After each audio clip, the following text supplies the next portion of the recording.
Je vous laisse faire. Dans un premier temps, vous présentez tous les deux et puis après, on fera un petit tableau interactif avec vous pour voir ce que vous connaissez déjà de la robustesse ou pas. Ouais, Bonjour. merci Pascal pour ces quelques mots d'introduction. Si mon diaporama veut bien se dérouler, voilà, parfait. Notre diaporama. Bonjour à toutes, bonjour à tous. Pour ma part, je me présente, Arès Kiprieux. Je suis consultant, en fait, accompagnateur et formateur au sein de la coopérative d'entrepreneurs Canopée. J'interviens sur différents champs d'activité, différents domaines, plutôt sur une approche d'ordre stratégique parce que dans ma recherche, c'est comment est-ce qu'on peut faire en sorte que les choses avancent d'une manière un peu différente. Je vous passe un petit peu le fil qui conduit mes réflexions, mais cet ensemble-là m'a amené à voilà, me rapprocher du réseau larobustesse.org et à devenir membre de l'Institut Michel Serres en fin d'année dernière, début de cette année. Françoise? Oui, bonjour. Bonjour à des têtes inconnues et des têtes connues. Merci d'être là. Du coup, ce moment, on a travaillé à Kareski, donc il vient de se présenter. Moi, de la robustesse, je me suis formée l'année dernière. Et voilà. Et puis depuis, on a fait chemin commun. Et puis avec la DEFPAT aussi sur la rencontre d'un accompagnement d'un groupe de travail sur le Gaillacois. Voilà, où on a essayé d'amener aussi de la robustesse. Moi, je me suis formée à la robustesse par choix aussi parce que je trouve que ça a amené une globalité sur le travail autour de la gouvernance, de la coopération, du modèle économique, avec un autre point de vue qui me trouvait, qui a mené beaucoup de cohérence. Voilà. Et donc, on a essayé de faire un choix sur les élémentaires de la robustesse. Voilà, on n'est pas dans le même endroit avec Areski en ce moment-là. Donc, peut-être il y aura aussi des petits ajustements directs. Voilà. Et puis, je propose qu'on commence. Est-ce que Pascal, tu peux peut-être envoyer le premier tableau? Alors, le premier tableau, le voici. Voilà, donc on a fait un petit choix d'un premier tableau juste pour se positionner un peu et puis voir un peu qui est un peu au point avec les principes de la robustesse et puis qui est sur plutôt un moment de découverte. Et puis Alors, ensuite, alors, vous avez un petit bandeau normalement avec les outils sur la gauche de l'écran. Vous avez l'outil Pense-Bête qui vous permet de mettre un petit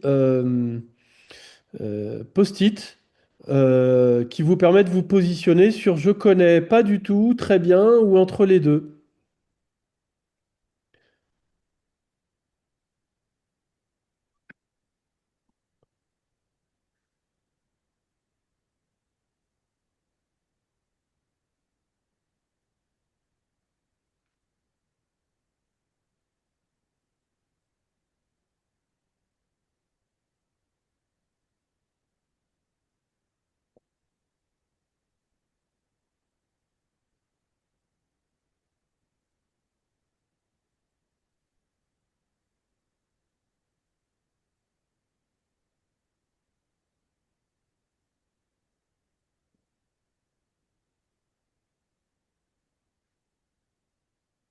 Merci pour vos petits post-it. On les a presque tous, je crois. Pas tout à fait quand même. Euh, S'il y en a qui éprouvent des difficultés, n'hésitez pas à partager dans le chat. Donc, normalement, vous pouvez attraper un petit outil pense-bête au milieu de la bande d'outils qui est à gauche de l'écran. Ah, voilà.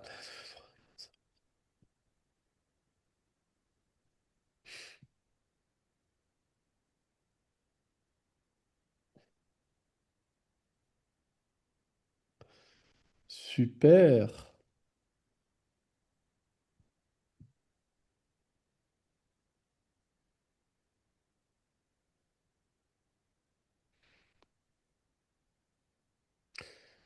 Françoise Areski, Vous allez avoir la lourde tâche d'éclairer notre lanterne, parce que je vois quand même que, il y a un gros nuage de post-it autour du pas du tout, en tout cas pas très loin vers le très bien.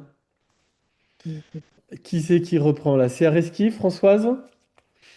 Juste un petit mot sur ce moment. Là, c'est aussi, n'hésitez pas pour ceux qui ont aussi des choses à rajouter, à peut-être les mettre dans le chat et puis à le reprendre pour enrichir aussi tout ce qui aura été dit en fin de moment partagé, puisqu'on va essayer normalement d'avoir du temps donc pour échanger des ressources et des questions. Voilà. Donc, n'hésitez pas vraiment à venir enrichir pour que tout soit un peu plus robuste encore. Merci. Voilà. Donc, peut-être du coup, si ça va, on reprend le déroulé. On a essayé de faire un déroulé avec une espèce enfin, plusieurs pages pour aussi avoir des visuels qui peuvent peut-être être aidants. Et bah, du coup, peut-être Ariski, tu peux le remettre. Si. Et donc, après notre présentation, l'idée, c'est de commencer. Et je te laisse la parole, Ariski. Oui. Alors, bah, merci pour vos témoignages et vos positionnements. C'est vrai que quand on parle de robustesse, en fait, pourquoi est-ce qu'on parle de robustesse aujourd'hui? Bah, essentiellement parce qu'on est confronté à des fluctuations qui sont de plus en plus importantes, prégnantes et face auxquelles on peut plus trop, on va dire, faire l'autruche ou faire comme si elle n'était plus là. Alors, quelques illustrations, on pourrait en parler beaucoup. L'enjeu, c'est plutôt de l'introduire. Tout le monde se rappelle évidemment de la crise Covid. On peut se souvenir aussi du porte-container qui a bloqué le canal de Suez, le porte-container Ever Given, et qui de fait a bloqué une grosse part du commerce mondial.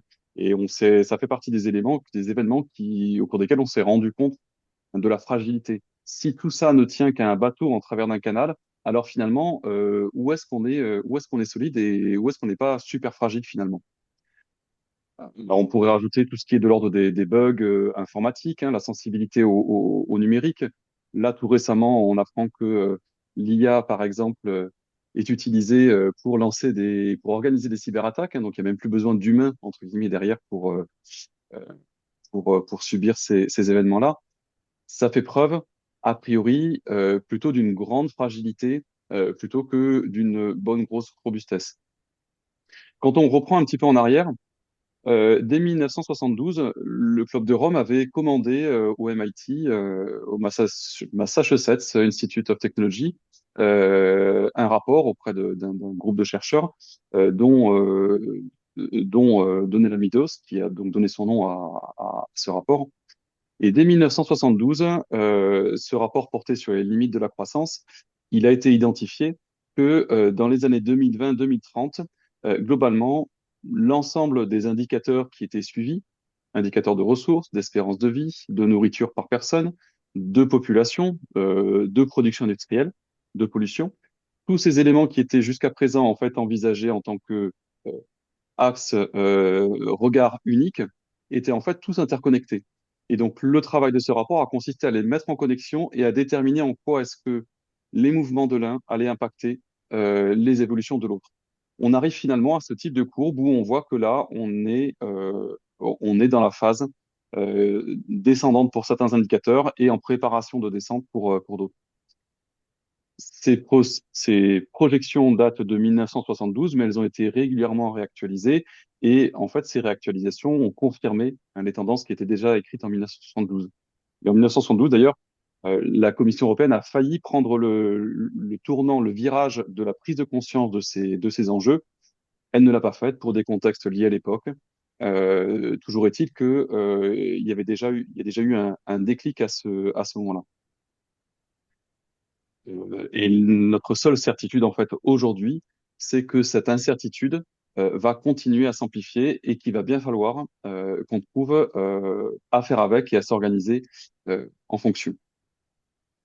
À ce sujet, on en parle, mais la deuxième question qu'on voulait vous poser, c'est au fait, vous, là où vous êtes dans votre organisation, peut-être dans votre territoire, comment êtes-vous sensible à ces fluctuations?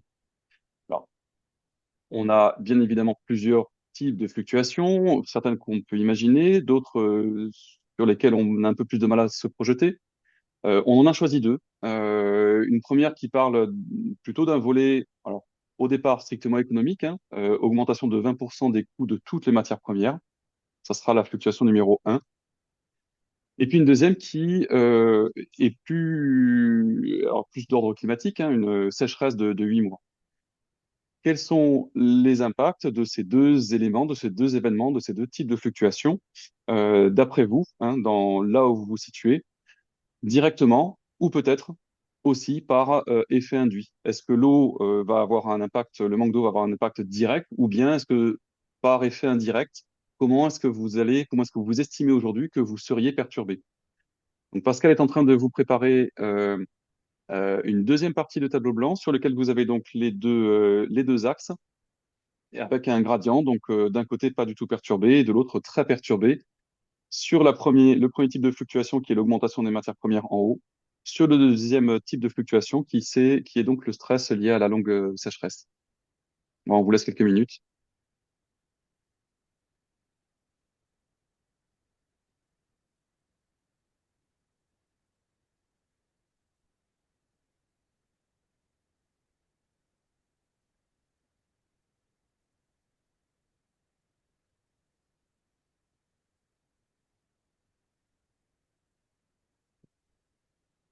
Pour ceux qui ne voient pas l'outil post-it, sur la gauche, vous avez donc une barre d'outils avec une petite icône pense-bête. Euh, c'est une forme de post-it, un carré avec un coin recourbé. Donc, vous pouvez cliquer dessus et sélectionner la couleur que vous souhaitez.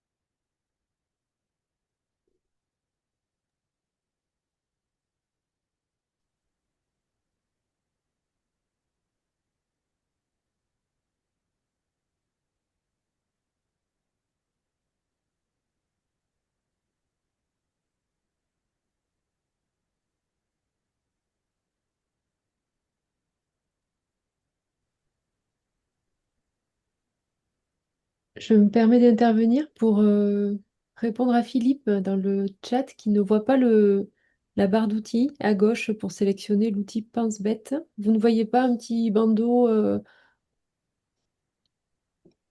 permettant de sélectionner différents outils de texte, de post-it, d'images, d'écriture? C'est une Non. barre verticale Pas normalement vertical. dans Bah, laquelle il répond non dans le chat. Je ne sais pas. il y a une flèche, un crayon, des formes géométriques, des lignes, un T pour le texte. Donc, peut-être si Philippe veut écrire son positionnement pour la première fluctuation et la deuxième, je peux poser les post-it. Oui.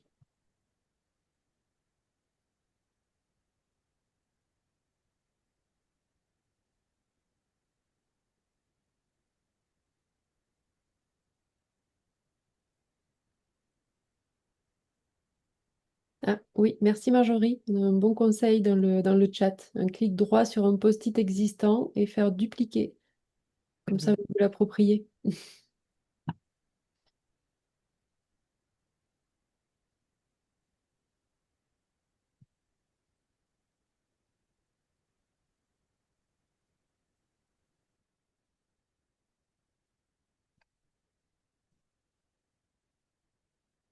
Ok. On a l'impression que tout le monde ou presque a répondu.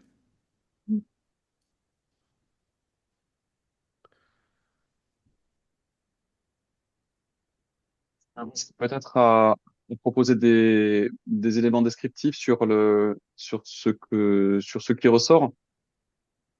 La première chose, c'est que personne ne semble être non atteint. En fait, tout le monde semble être concerné par ces perturbations. Alors évidemment, le côté économique sort de manière assez directe.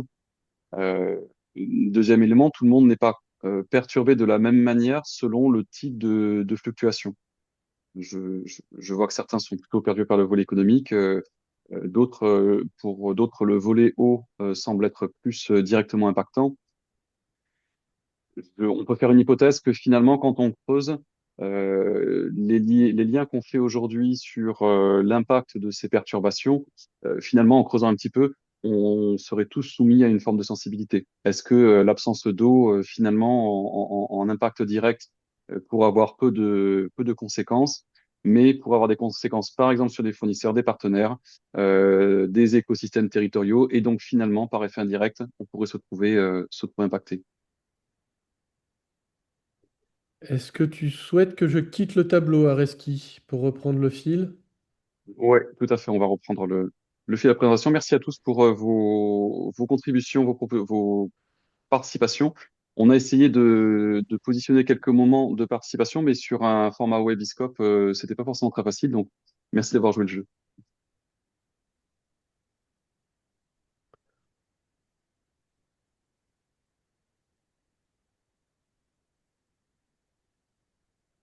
Françoise?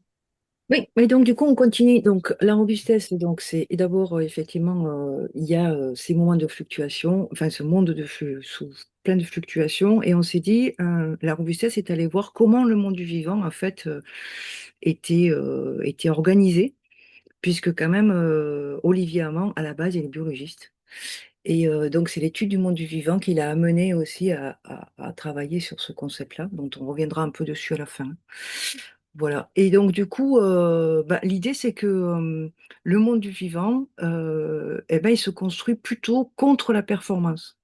Le monde du vivant, en l'étudiant, on s'aperçoit que bah, il est inefficace, c'est-à-dire qu'il n'est pas au top de son efficacité, peut-être mieux dit comme ça, mais bah, il est très hétérogène et hétérogène pour que ça fonctionne. Il y a quelque chose où l'incertitude a beaucoup de sa place.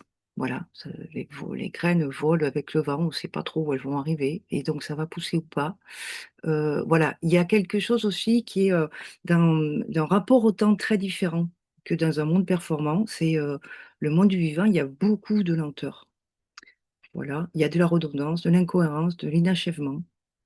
Et, euh, et en fait, aujourd'hui, on s'aperçoit que le monde, depuis son grand développement, depuis l'arrivée des machines, depuis pas mal de choses comme ça qui organisent en fait le monde sociétal, eh ben, on va plutôt vers quelque chose où on cherche l'optimisation.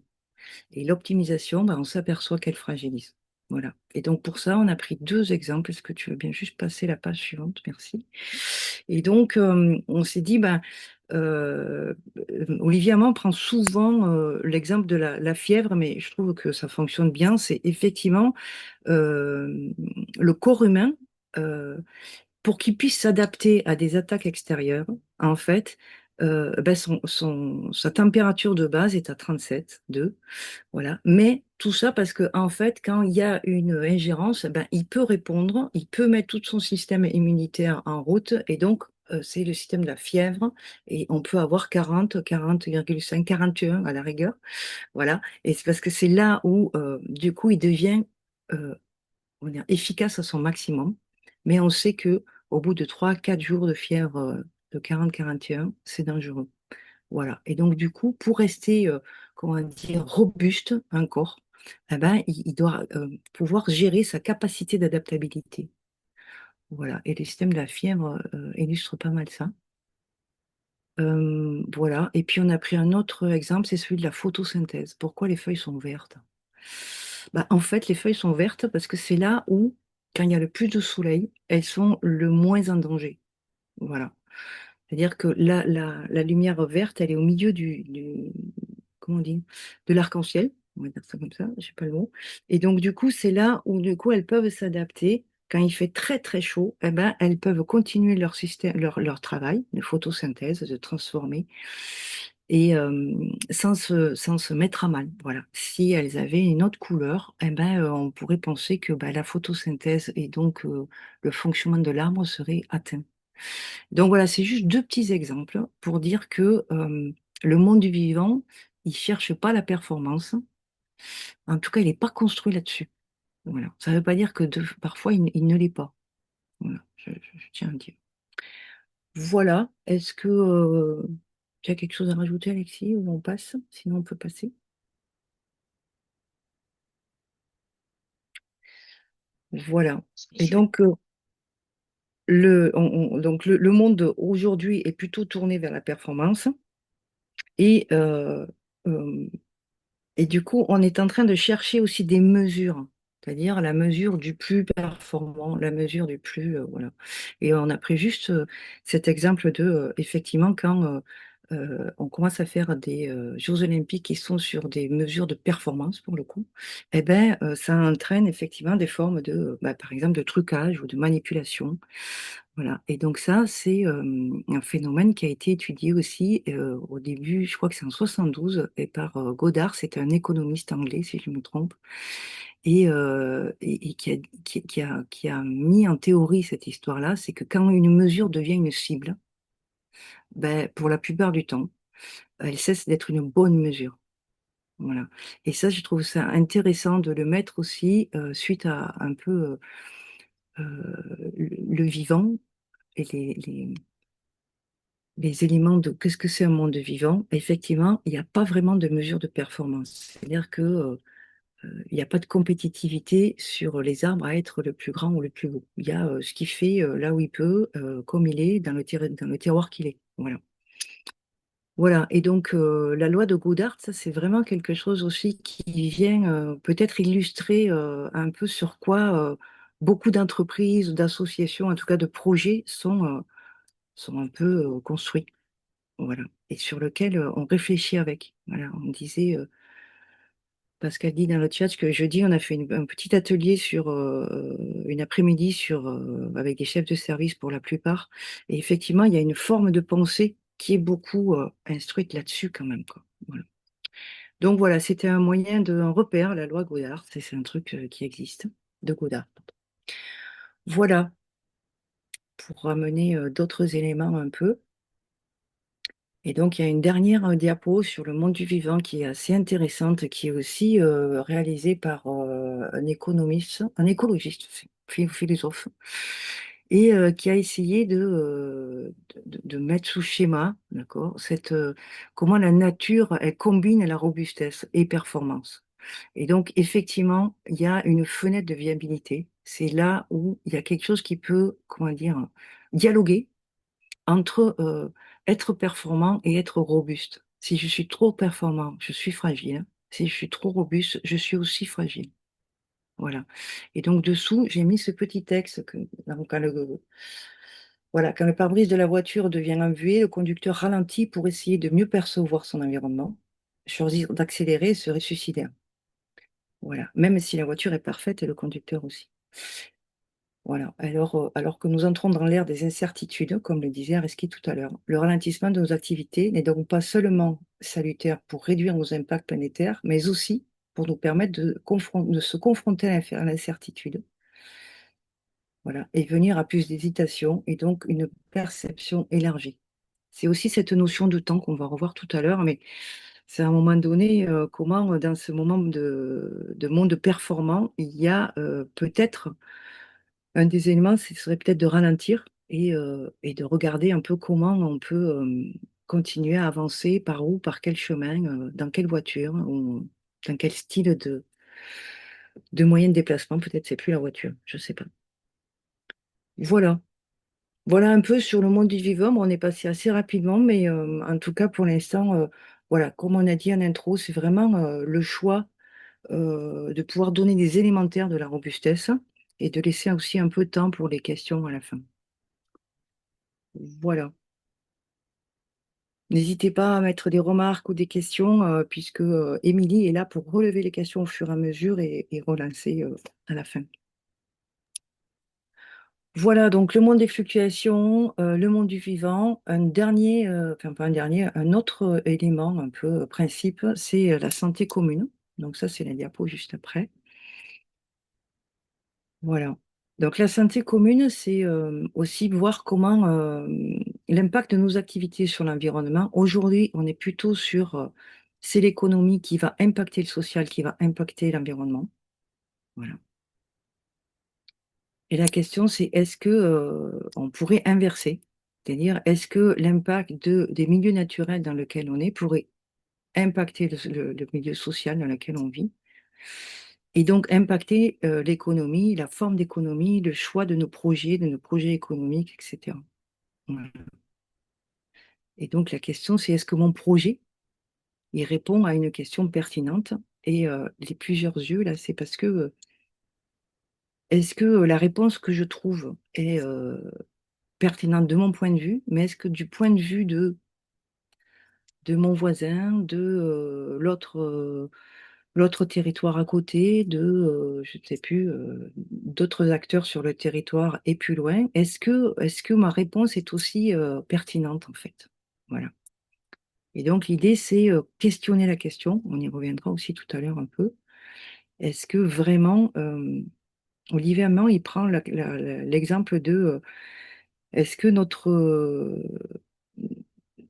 aujourd'hui, il faut réduire l'impact des voitures ou est-ce qu'il faut réduire l'usage des voitures? Voilà, et c'est pas la même question en fait. Voilà. L'autre jour, j'accompagnais des gens qui se demandaient sur la répartition des espaces dans un lieu, qui on met dans ce bureau. Et puis petit à petit, en discutant, la question est devenue, en fait, pour qu'on soit juste entre les uns et les autres, comment on répartit l'espace? Et c'est pas du tout la même question, en fait. Voilà. Voilà. J'espère que c'est clair, parce que être derrière un écran, c'est toujours un petit peu délicat. Voilà. Et puis la dernière diapo, donc sur la notion de santé commune. Et donc là, on a repris un peu un support qu'on trouve sur la robustesse.org, qui sera mis en fin de support aussi, les lieux de ressources. Donc, le schéma à gauche, c'est un schéma qui reprend ça. C'est en fait la santé humaine, là, qui vient nourrir la santé sociétale, et puis qui vient nourrir la santé des milieux naturels. Ou est-ce que c'est dans un sens ou dans un autre? En tout cas, voilà. Et la santé milieu naturel, on parle vraiment de l'eau, pardon, de l'eau, du sol et de la diversité d'écosystèmes, en fait. Voilà. Voilà. Et on pourrait se poser la question comment nos projets, en fait, ils contribuent à la santé commune. Et lorsque il y a ces endroits un petit peu de flou, c'est-à-dire, ben oui, mais là, par exemple, l'autre jour, on avait cette rencontre à l'agglo, et puis le repas, c'était des plateaux. Et ben oui, c'est vrai qu'il y avait beaucoup de poubelles, et en même temps, eh ben, les plateaux étaient faits par un traiteur juste localement. Et c'était aussi, enfin voilà. Et qu'est-ce qu'on met en fait à la balance? Mais ça pourrait être aussi comment je questionne cette question et quelle coopération pourrait faire en sorte que je pourrais m'améliorer encore dans cet équilibre de santé commune. Voilà. Comment je peux créer une réponse? Comment je peux ralentir pour peut-être trouver une réponse ou co-créer une réponse? Voilà. Et donc, quand on vient questionner la santé commune, c'est aussi le moment de poser nos vulnérabilités, poser les freins, poser les résistances et du coup d'ouvrir des coopérations, d'ouvrir des innovations, d'ouvrir un pas de côté. Voilà.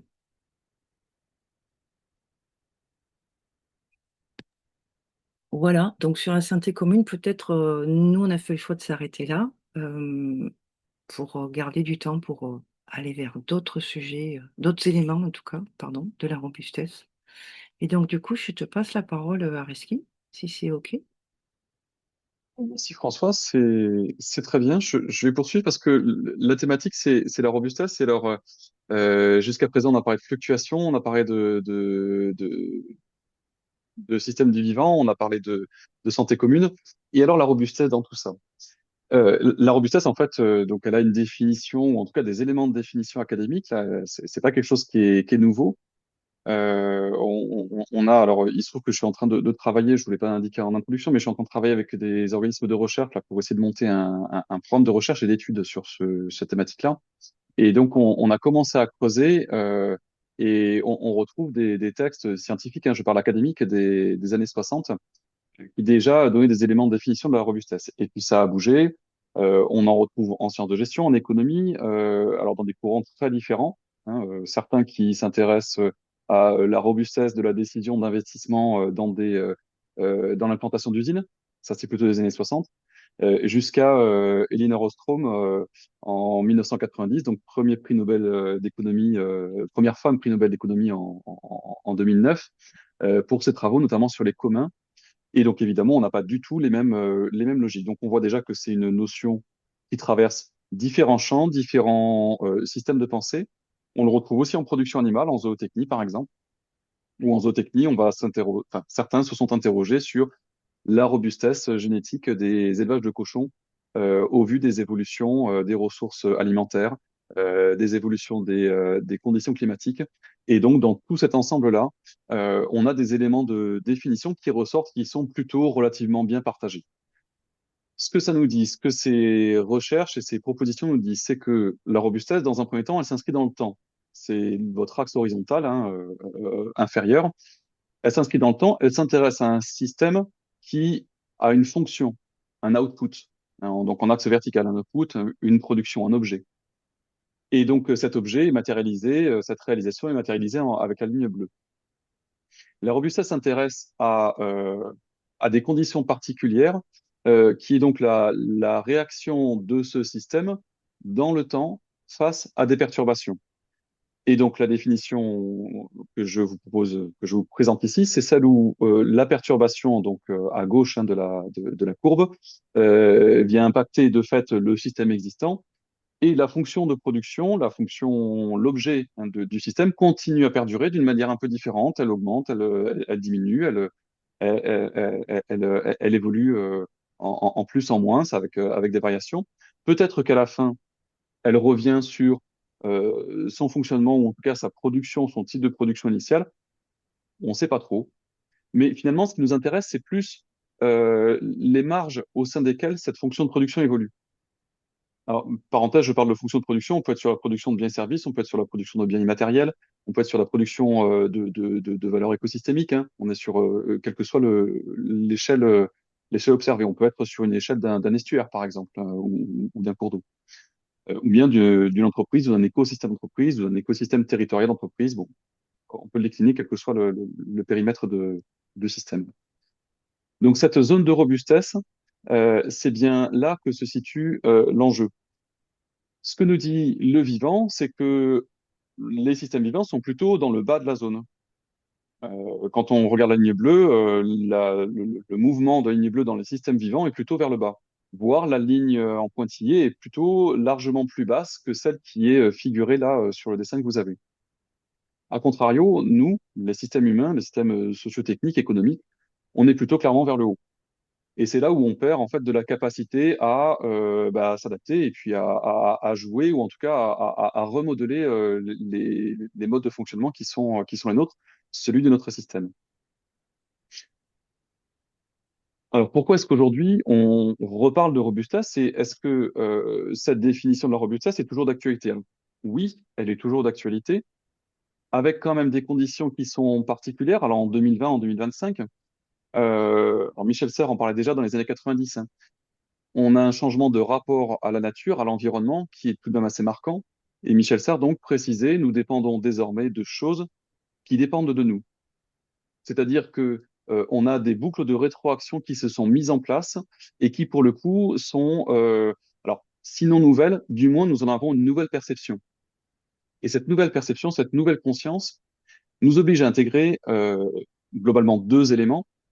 Le premier, c'est le caractère systémique des fluctuations, c'est-à-dire qu'il ne s'agit pas seulement de s'intéresser à la diminution de la ressource en eau, mais aussi des effets et des impacts que va avoir cette diminution de la ressource en eau sur d'autres périmètres, d'autres caractères, d'autres indicateurs, comment cette pénurie va générer d'autres fluctuations, et donc comment est-ce que, concrètement, très clairement, comment est-ce qu'on fait face à des systèmes de, non pas de euh, monocrise de ressources en eau, mais de polycrise, puisque derrière, on va avoir un enchaînement d'effets.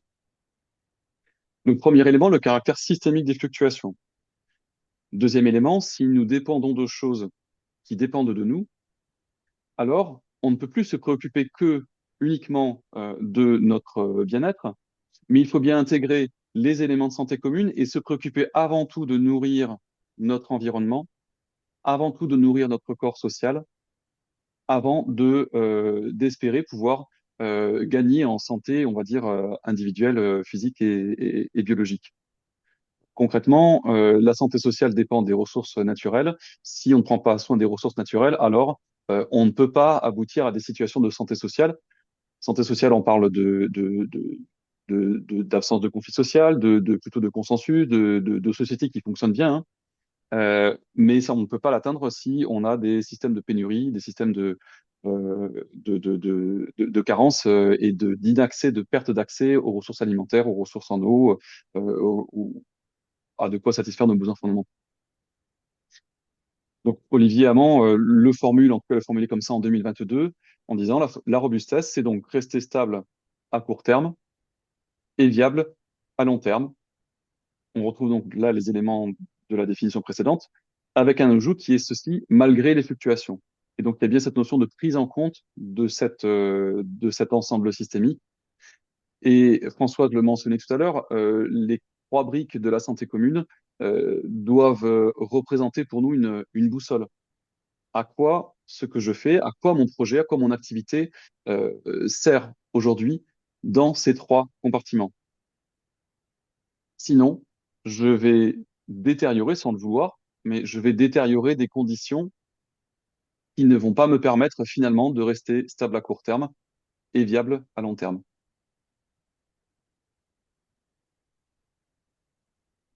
Alors, on en a à peu près, on a fait le tour, en tout cas un petit panorama hein, des principes qui gouvernent le contenu de la notion de robustesse. La question qui se pose, c'est alors comment avancer? Une première étape, Françoise l'évoquait, la question du rythme. On peut difficilement s'interroger sur le schéma dominant de la performance si on ne prend pas le temps de prendre du recul, de s'arrêter et de s'interroger sur ce qui se passe. Là, on est plutôt sur quelque chose qui est de l'ordre de la posture. Autre élément de posture, il y a des questions de choix. Patrick Viveret, philosophe, précise que l'optimisme, en fait, est un choix politique. Si je ne nourris pas l'optimisme, mon optimisme, alors je nourris ma peur. Et si je nourris ma peur, alors je ne suis plus en capacité de m'ouvrir à l'autre, aux autres et à la différence. Le choix de l'optimisme, c'est un choix qui ouvre et c'est un choix qui a vocation à maintenir ouvert la capacité de relation, à contaminer de fait mon entourage et à générer par ce mécanisme-là en fait des éléments de spirale positive qui vont permettre de travailler ensemble. Il faut bien avoir en tête que la performance, comment dire, centralise et coupe les branches, les possibilités, la diversité des possibilités. La recherche, ça va bien être de diversifier les branches et d'ouvrir les possibilités. Donc, là, un premier élément qui est de l'ordre ou deux premiers éléments de réflexion qui sont de l'ordre de la posture et de la tournure d'esprit. Autre élément, c'est travailler sur les marges. Quand on regarde une nuée d'oiseaux, de passereaux, ça n'est jamais le cœur de la nuée qui va donner la direction.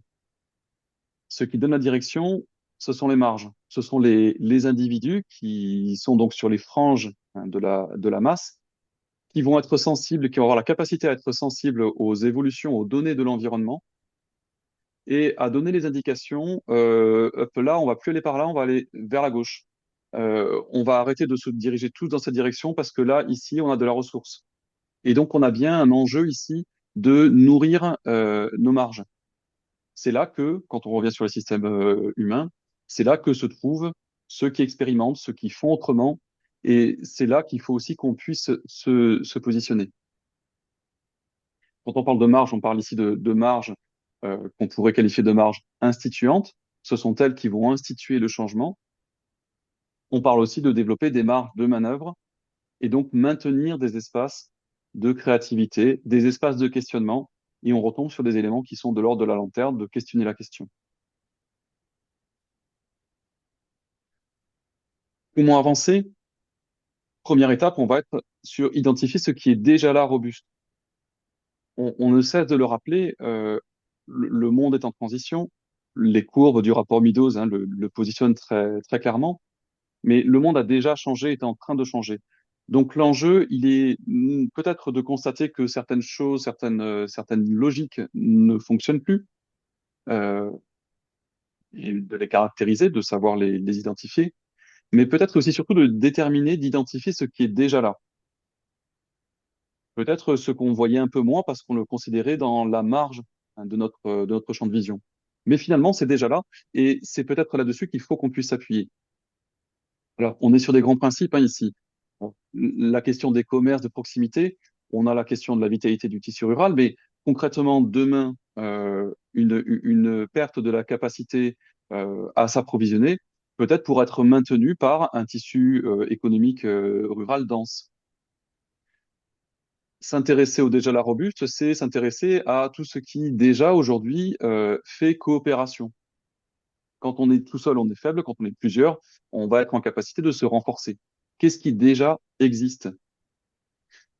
Où se situent les espaces de créativité, des tiers-lieux, des Fab Labs, ou d'autres formes plus informelles peut-être, des lieux dont on sait que là, on a des personnes ou des configurations d'acteurs qui sont en mesure de faire le pas de côté, peut-être de faire un peu Gaston Lagaffe, de créer des innovations. On ne sait pas trop aujourd'hui à quoi ça va servir, mais peut-être que demain, ça va être super utile.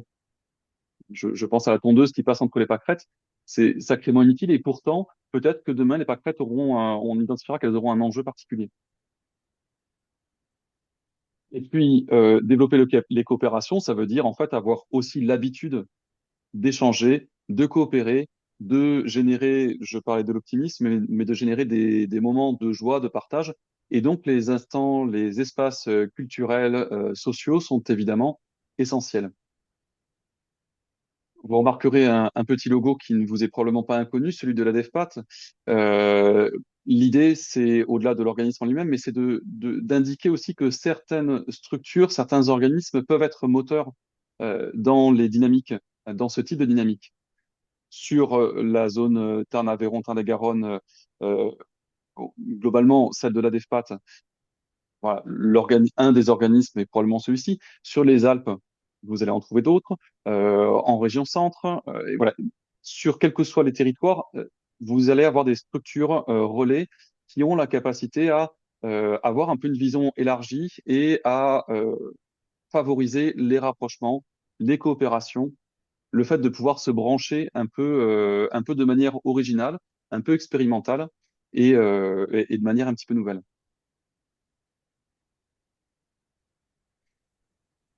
On parle de coopération. Alors la question de la coopération, ça mériterait un webinaire, un webiscope en lui-même. Euh, on en a déjà donné quelques ingrédients. Une des clés, à mon sens, à notre sens, c'est de pouvoir s'appuyer sur ces vulnérabilités. On en parle parce que c'est pas quelque chose qui est spontané. Dire bah là je sais pas faire, là je suis pas très fort, ou là j'ai un truc je sais pas comment en saisir. Euh, et pourtant c'est peut-être là justement que peuvent se créer les coopérations. L'illustration elle vaut ce qu'elle vaut, mais si j'ai mon tuyau d'arrosage, alors c'est pas de l'arrosage, c'est un tuyau de pompier, hein, et je ne sais pas trop quoi en faire, et puis finalement il m'encombre. Donc, j'ai deux possibilités, hein. Je le mets je le mets à déchetterie, il encombre mon garage, et puis je vais m'en servir si je m'en sers une fois dans l'année, ou une fois dans ma vie peut-être. Voilà, il y a la question de l'utilité, et de fait, si je veux être performant, bah alors je vais m'en débarrasser, j'en ai pas l'utilité, je ne sais pas le brancher à mon robinet. En revanche, peut-être que mon voisin disposera, lui, de la buse sur lequel le brancher, sans savoir non plus, pas plus que moi, à quoi ça sert, et juste en constatant que ben, il y a un sentiment de, euh, de difficulté à appréhender en fait à quoi ça sert. Le fait de pouvoir rencontrer, discuter, parler de ce qui nous est difficile permet aussi à autrui, à notre voisin, à notre interlocuteur, d'identifier en quoi lui peut servir ou lui peut apporter être ressource. Et c'est bien là en fait que se construisent les coopérations et c'est là qu'on travaille à s'outiller de manière à être en mesure le jour J bah, de faire le bon branchement au bon endroit.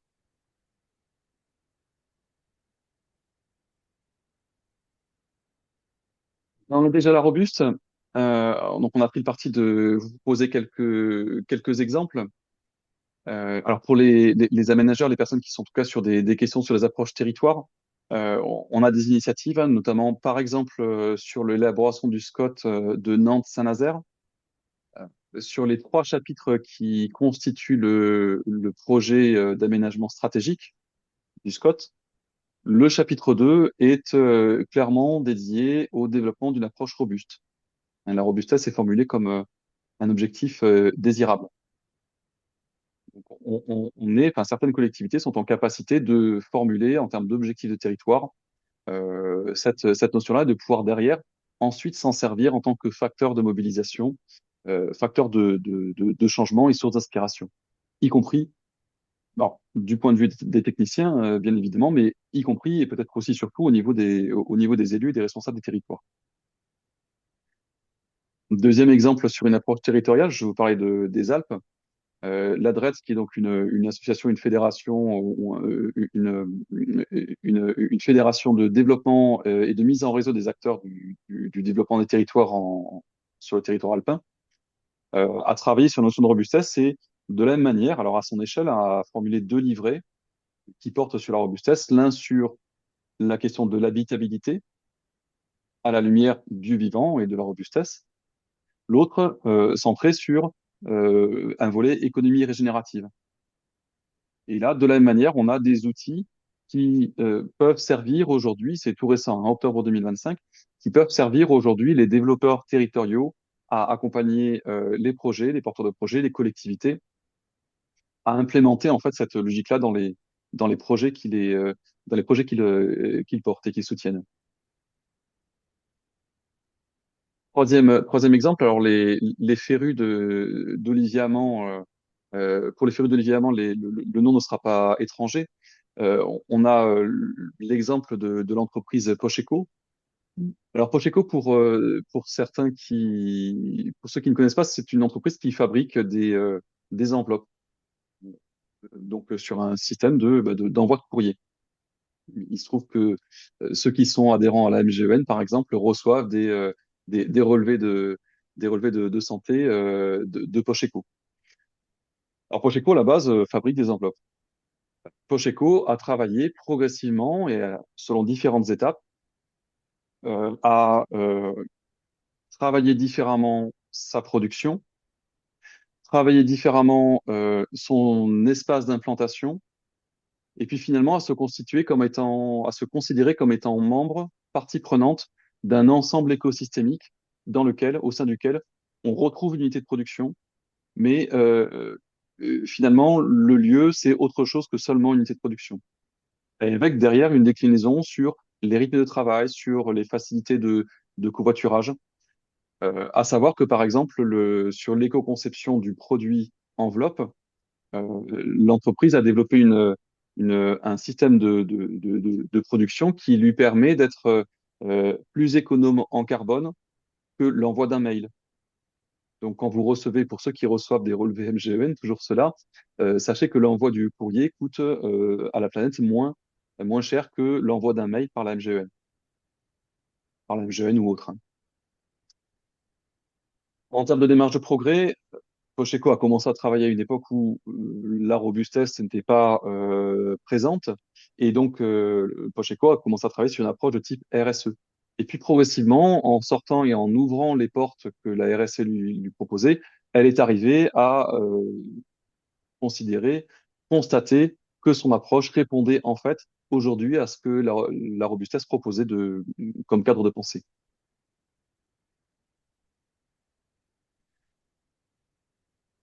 Et puis un autre exemple d'entreprise, donc on a par exemple Neoloco.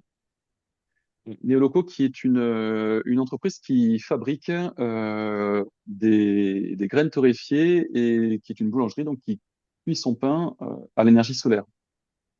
Une petite précision qui n'est pas anecdotique, elle est située en Normandie.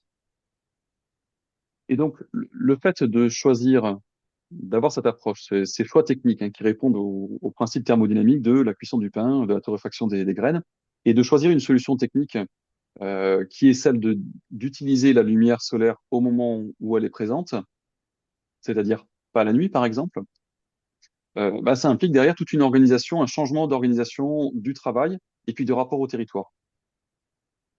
Organisation du travail parce que, enfin, déjà, organisation du rapport au territoire parce que, de fait, si je veux avoir du pain frais, ça sera plutôt en fin de journée que le matin, à l'inverse hein, de tout le schéma de la boulange, de tous les schémas de la boulange actuelle. Adaptation également parce que si en Normandie d'autant plus, hein, si le soleil est absent le lundi, le mardi, alors peut-être qu'en termes d'organisation du travail, il faut faire en sorte que le samedi et le dimanche, le personnel soit présent pour réaliser les travaux de cuisson.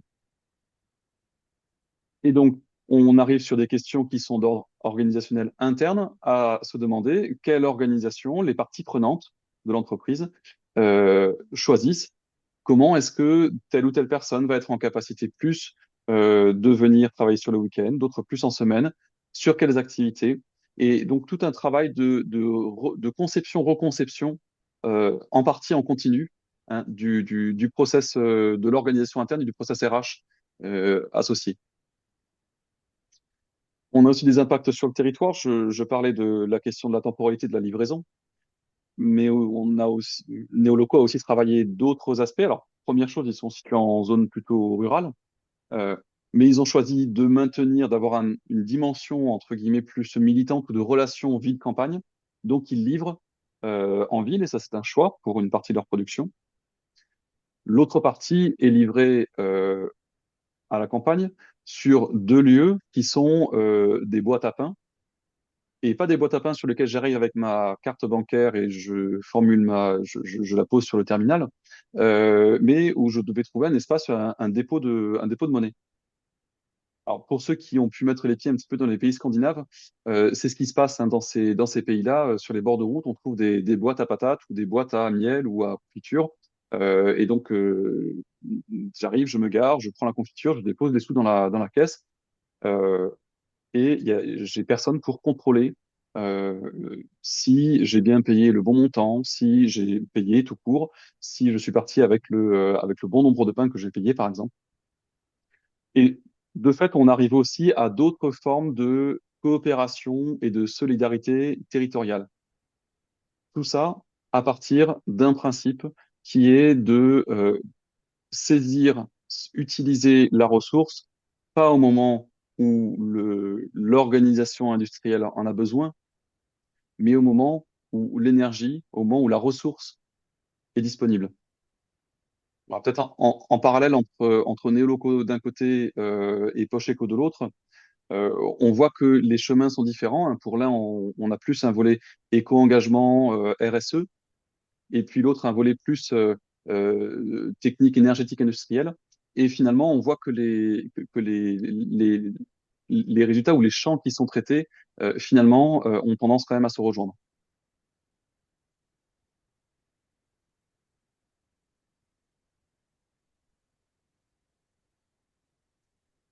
Je sais pas si tu veux poursuivre.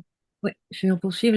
On voulait aussi vous donner l'info sur la formation par le CNFPT qui a déjà fait l'année dernière, en janvier, une formation sur la robustesse, voilà, qui va être reconduite certainement cette année. Voilà, elle s'est passée sur Bordeaux, voilà, info. Pour dire aussi que ben, dans plusieurs endroits, en fait, ça décime et ça répond à des besoins de réflexion, d'organisation et peut-être de sens, voilà. Et puis pour finir, on voulait prendre un exemple un peu plus précis, plus local peut-être, puisqu'il s'est passé lors d'un accompagnement ben avec la DEFPAT, où j'ai animé un groupe autour de la Maison pour tous. C'est un projet qui est encore en cours. Je crois qu'il y a une personne du groupe qui est là, donc tu n'hésites pas à intervenir si tu as envie aussi. Et donc du coup, la maison pour tous, c'était quoi? C'était une commande sur un lieu, un bâtiment qui devait être mis aux normes. C'était un projet à définir avec une équipe à créer, c'est-à-dire que qui mène ce projet? Ben, il n'y avait pas vraiment de réponse. Un budget qui était non défini, mais en tout cas, on savait qu'il n'y aurait pas de moyens humains supplémentaires pour ce projet-là. et qui avait une envie d'amener de la participation citoyenne. Voilà. Et donc, du coup, il y a eu 6 jours d'accompagnement. Et qu'est-ce qu'on a fait? C'est que, en tout cas, ce que j'ai fait, parce que j'en assume entièrement la responsabilité, c'est que je me suis dit, waouh, vu le terrain de départ, ce projet va demander du temps, vu les conditions et le calendrier. Et donc, du coup, il faut absolument que l'équipe et le projet soient sur des bases robustes. Et donc, voilà, on a beaucoup travaillé sur comment on fait que ce groupe-là, qui ne se connaît pas, prend confiance, prend une habitude d'échange d'informations, de communication, d'aisance dans la communication comme ils sont, c'est-à-dire avec les facilités de communication pour certains, les difficultés de communication pour d'autres. Et puis, dans ce côté-là, c'est à un moment donné, comment aussi on fait pour que chacun puisse poser à la fois ses forces. Moi, je sais faire ça, ou moi, j'ai ce réseau-là, ou moi, j'ai cette idée-là. Et à la fois, ces vulnérabilités, comme on disait tout à l'heure, pour qu'il y ait vraiment un climat de coopération agile, facile, fluide. Voilà. Donc, moi, on a beaucoup travaillé là-dessus. Peut-être ça peut commencer à répondre à tes questions, Pascal, que j'ai vu dans le chat, là. Euh, et puis, il y a aussi un deuxième travail qu'on a fait, c'est on a beaucoup travaillé sur comment on peut avoir une posture stable, en fait, alors qu'il y a eu beaucoup, et il y a encore d'ailleurs, mais l'accompagnement est terminé, de fluctuations. C'est-à-dire avec des informations venant du service, par exemple bâtiment, avec des normes de bâtiment qui faisait que l'organisation spatiale était à repenser avec des calendriers qui se modifiaient, avec des présences qui se modifiaient. Bon, voilà. Comment on fait pour rester stable là-dedans, garder le sens du projet et garder l'envie, en fait. Voilà. Voilà. Et puis donc le troisième trépied, il me semble, enfin, pour garder un peu d'équilibre, c'est qu'on a beaucoup travaillé sur garder le regard sur le processus et le sens et pas sur qu'est-ce qui fonctionne pas ou euh, à quel endroit on est faible ou à quel endroit on nous attend. Voilà. Mais de rester sur nos valeurs, c'est ça. OK, on les a définies. OK, on les a fait valider. On les a enrichis des usagers. Très bien. Ça, c'est notre boussole. Et puis, le processus est en route et on va continuer pas à pas. Et donc, ça aussi, ça démarche, ça demande une posture un peu différente qui est à tel mois, on aura atteint tel objectif. Voilà. Et en fait, c'est pas ça.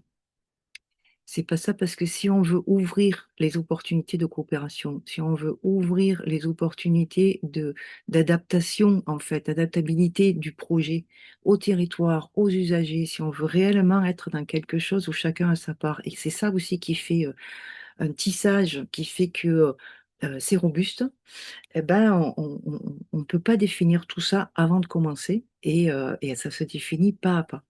Par contre, moi j'aime bien l'idée des pas un peu japonais, c'est-à-dire qu'il y a des endroits, on sait que là c'est stable, on peut refaire un peu un point sur bah, quelles sont les nouveautés, quels sont les nouveaux acteurs, quels sont les nouveaux partages qu'on a fait, quelles sont les informations qu'on a eues, quelles sont les compétences qu'on a acquises, et avec ça, comment on peut continuer à construire cette robustesse avec ce respect de ses santé, en fait, et à la fois du collectif, à la fois du projet, à la fois du territoire, à la fois de ce qu'on consomme là-dedans, à la fois de nos valeurs qu'on partage, comment on fait.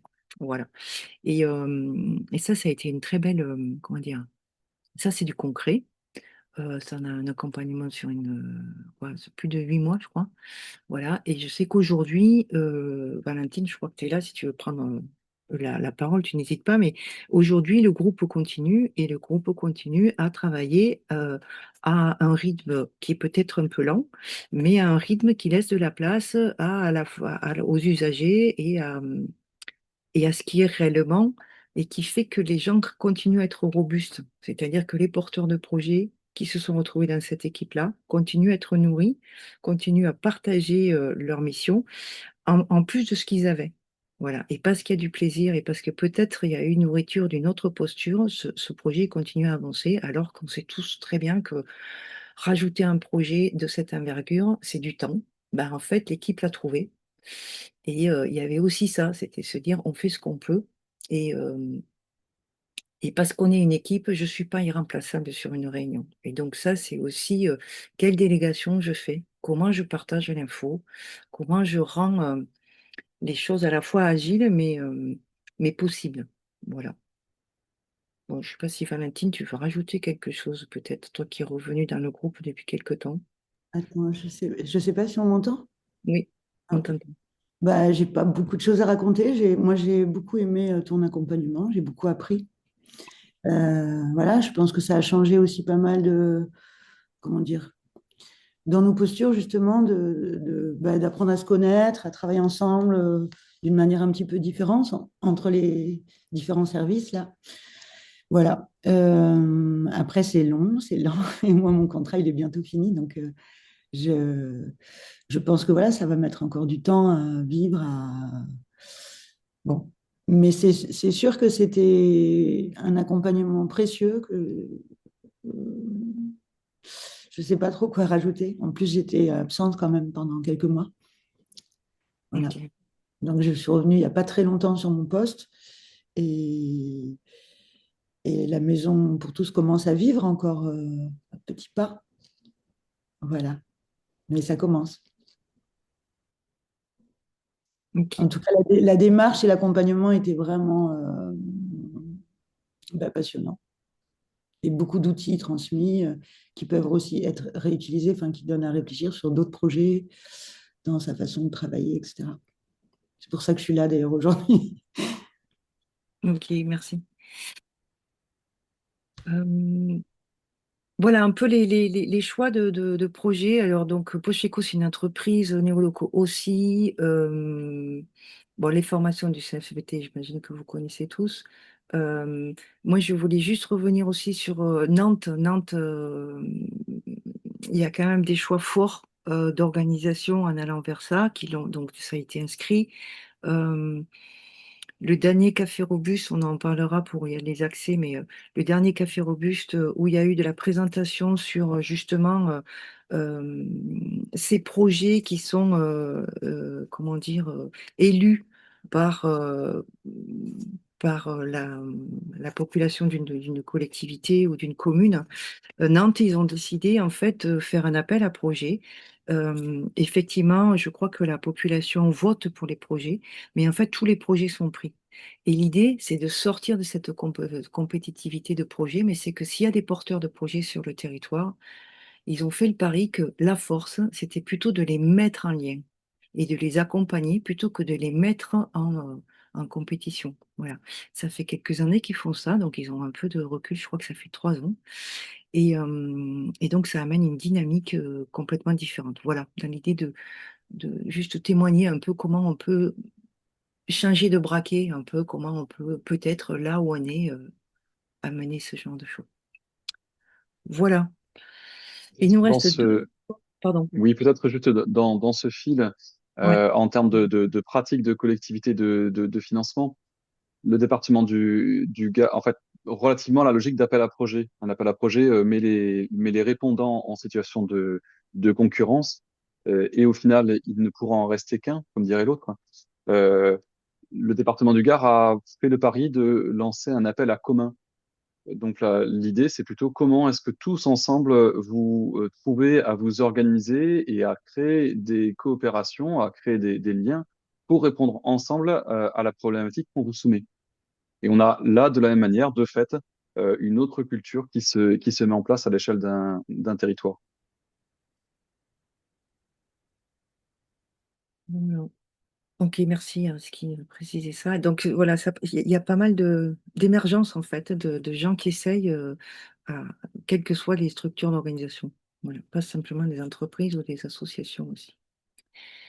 Peut-être on peut finir juste sur la dernière, enfin les deux dernières, on a voulu vous mettre des ressources en ligne. Donc l'Institut Michel Serres, peut-être tu peux en parler aussi à Reski, parce que toi tu es quand même bien dedans.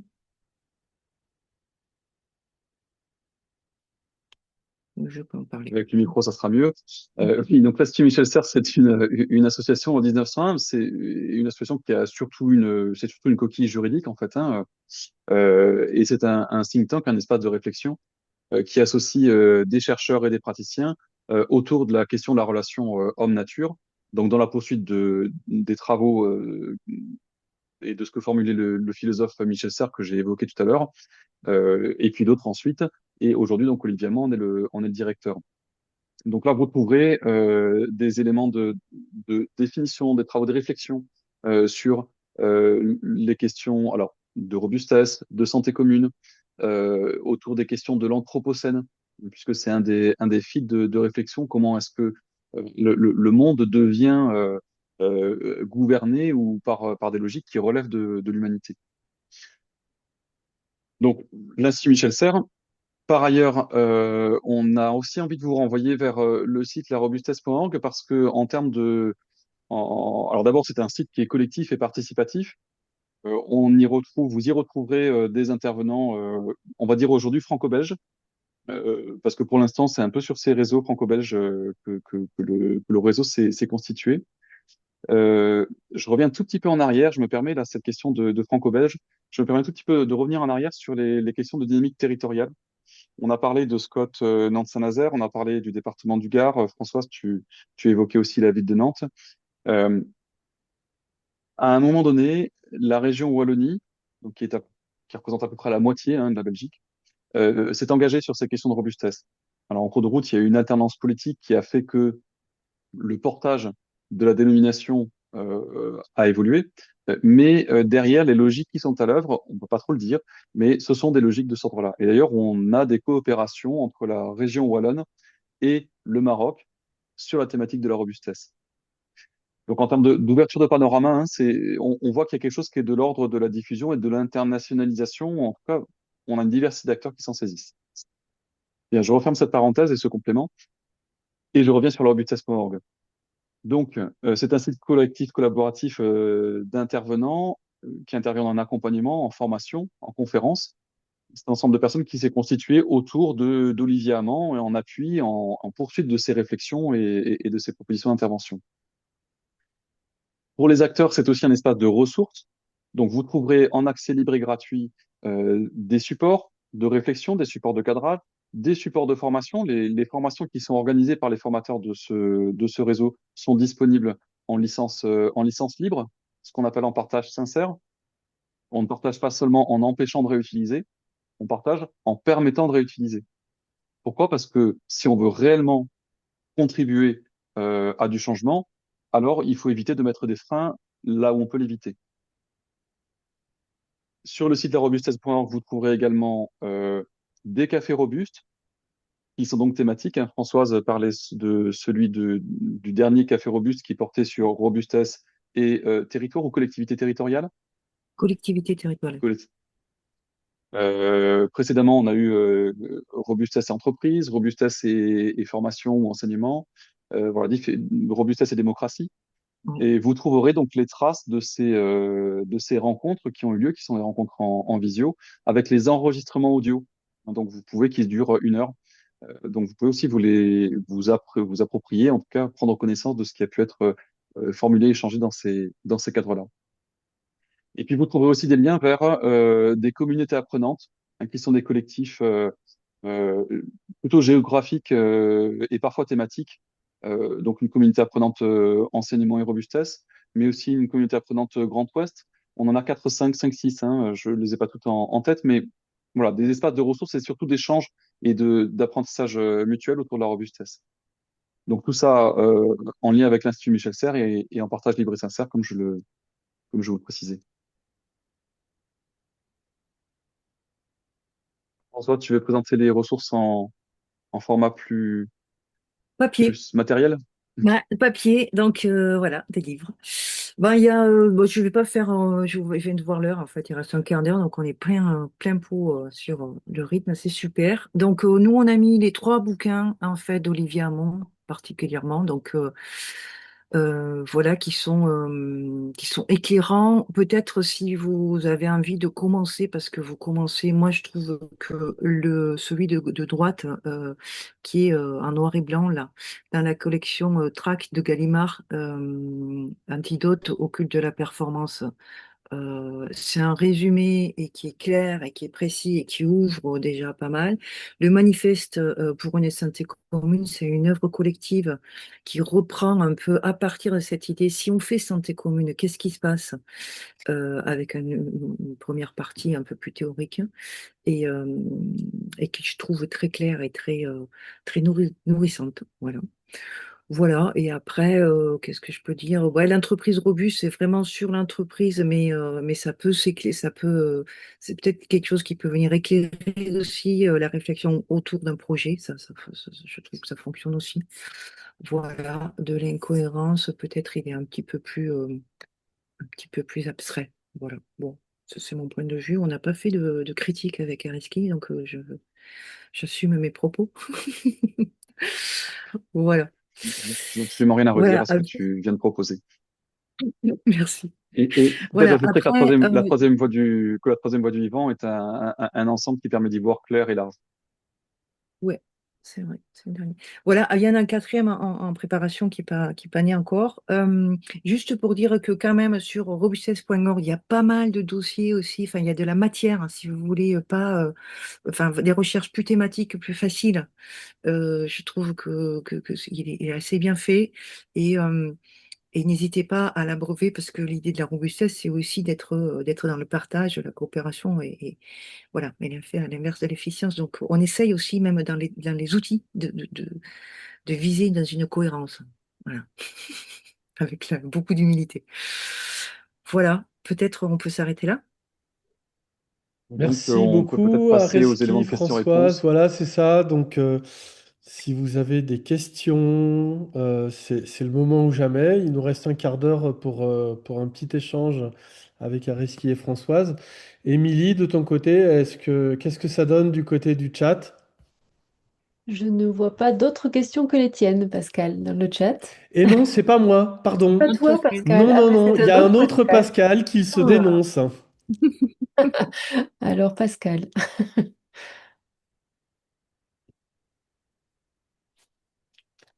super. Je vous laisse, Pascal, présenter, soumettre vos questions au Ah, groupe. ok, avec plaisir.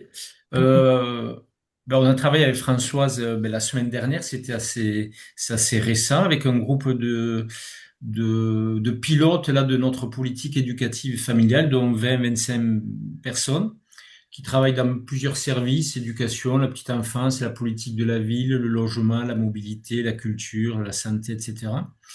Et l'idée, c'était de pouvoir commencer à évoquer la question de la robustesse dont on a sollicité d'abord Areski, bonjour Areski, et puis après Françoise.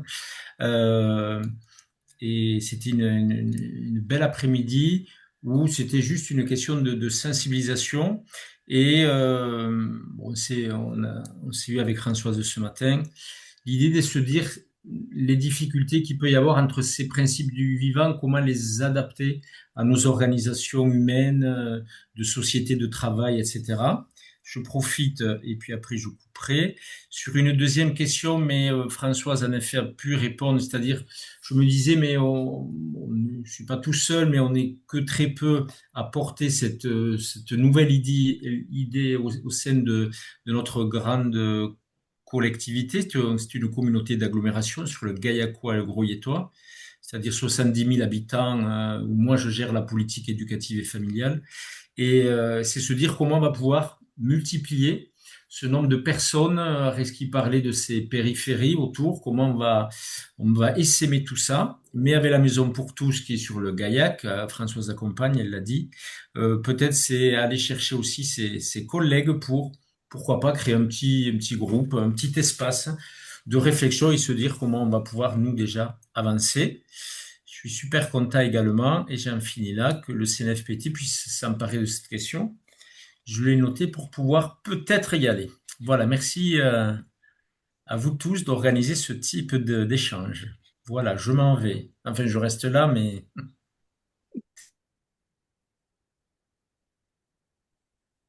Est-ce qu'Areski, tu veux prendre la parole d'abord parce que moi j'ai déjà pas mal discuté avec Pascal, mais je rajouterai après ou pas?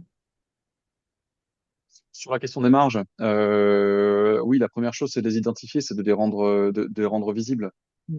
Euh, Ça, c'est une première chose. Deuxième chose, travailler ensemble, oui, le rendre visible aussi et euh, partager les produits de vos travaux collectifs. Je, je vous invite bien évidemment à aller partager vos outils, vos travaux, alors, vos comptes rendus. En tout cas, euh, les fruits de vos réflexions sur la robustesse.org. Euh, c'est une manière aussi de contribuer à un mouvement plus large. C'est aussi la possibilité d'accéder de fait à des réflexions, d'avoir des retours, de constituer des espaces qui permettent à cette idée d'avancer, de trouver des moyens de concrétisation. Et puis, il y avait peut-être un mot sur la question de l'organisation, sur voilà, correspondance entre les principes du vivant et des organisations humaines de travail. En fait, finalement, la robustesse permet de s'accrocher à des déjà là aussi au niveau des catégories de démarches. Je vous ai parlé de RSE pour Procheco, d'approches de processus industriels sur les locaux, mais finalement les approches qualité de vie, conditions de travail, avec toute derrière la question de l'analyse de l'activité, la théorie de l'activité, euh, les enjeux de constituer des espaces de discussion sur le travail, quels que soient les espaces de travail concernés, et donc des temps en fait de s'arrêter pour se poser des questions. Ça contribue aussi à des éléments de robustesse.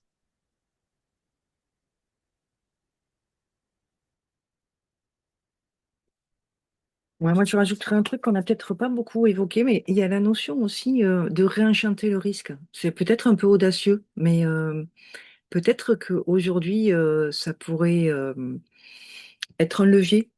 Réenchanter le risque, c'est-à-dire à un moment donné, on s'aperçoit en tout cas que les structures qui vont vers ça, c'est des structures qui ont des convictions. Ça, c'est certain. C'est des structures qui se sont posées la question de est-ce que je peux abandonner des choses réellement? Euh, et qui, du coup, ont une posture un peu de questionnement, en tout cas qui n'ont pas des réponses préconstruites, et qui vont à un moment donné prendre le risque d'eux. Alors, on est tout d'accord sur le fait que le risque, il se mesure, hein, mais et il y a l'idée de réenchanter le risque, c'est pas mes propos, c'est ceux d'Olivier Hamon, mais je trouve qu'il y a quelque chose de joyeux là-dedans. C'est-à-dire, OK, on n'est pas bien là où on est, on n'est pas très cohérent, eh ben on va prendre un petit bout et on va essayer. Voilà. Et on sait très bien que la systémie des choses fait que on va impacter beaucoup d'éléments, mais que peut-être ça vaudrait le coup parce que ça nous permet de retrouver du sens, de retrouver de la joie, de retrouver de la forme de, comment dire, de l'utilité sociale, voilà, et de retrouver une place.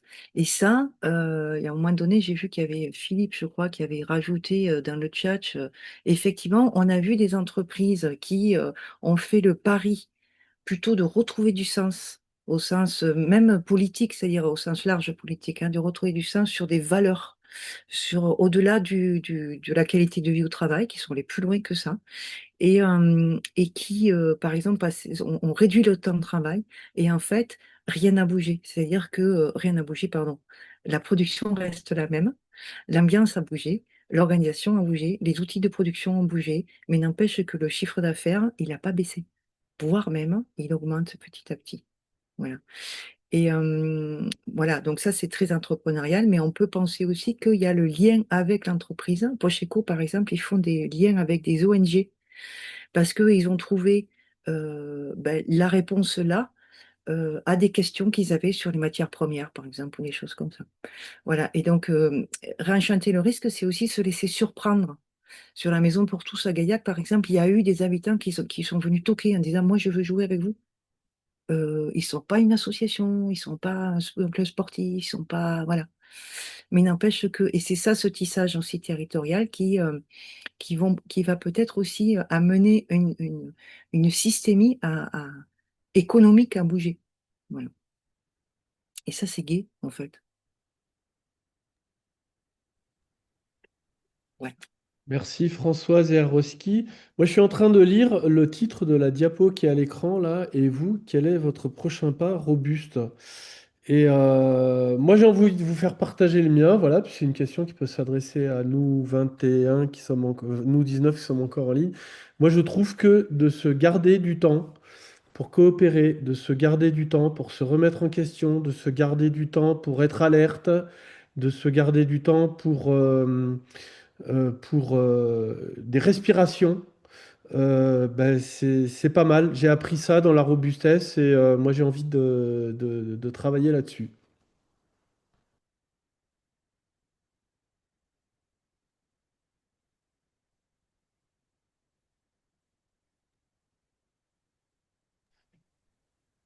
Est-ce qu'il y a d'autres questions, d'autres remarques? Ils vous ont endormi ou bien? Alors, je ne veux pas couper la parole à quelqu'un, mais j'ai peut-être envie de mettre l'accent aussi sur le fait que il y a pas d'espace, d'endroit ou de collectif ou de système qui enfin, sur lesquels il y a plus à faire que d'autres. Il y a juste des conditions qui vont être différentes. Quand j'interviens sur des organisations médico-sociales, par exemple, les systèmes sont extrêmement contraints. Donc, dégager des marges de manœuvre, dégager de la créativité, c'est pas la même chose que sur un collectif informel, une entreprise en création. On n'est pas du tout sur la même dynamique.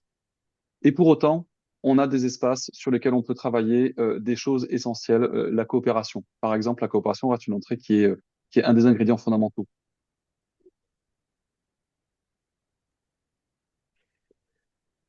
Merci Areski. S'il n'y a pas d'autres questions, d'autres remarques, je propose qu'on s'en tienne là. On a enregistré le webinaire, donc ceux qui voudront le revisionner, on vous fera passer le lien. On vous fera passer aussi, je ne sais plus si c'est la présentation telle qu'elle est ou bien un lien vers un endroit accessible. Un grand merci à tous pour votre participation. Et rendez-vous dans de prochains Webiscopes à la DevPat. On est en train de vous pituler un petit programme pour 2026. Ça s'arrête pas maintenant. Merci. Bien, à bientôt. Merci à vous. Merci beaucoup. Toutes et à tous, à bientôt. Beaucoup. Merci, au revoir.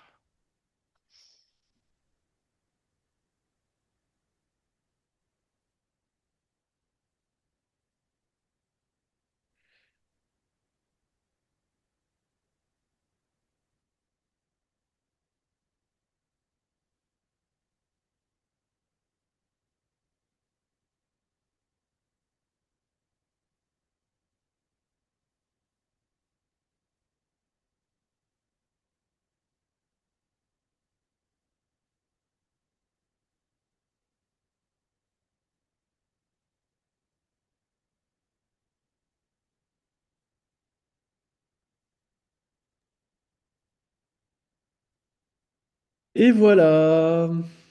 Voilà. Je vais couper l'enregistrement.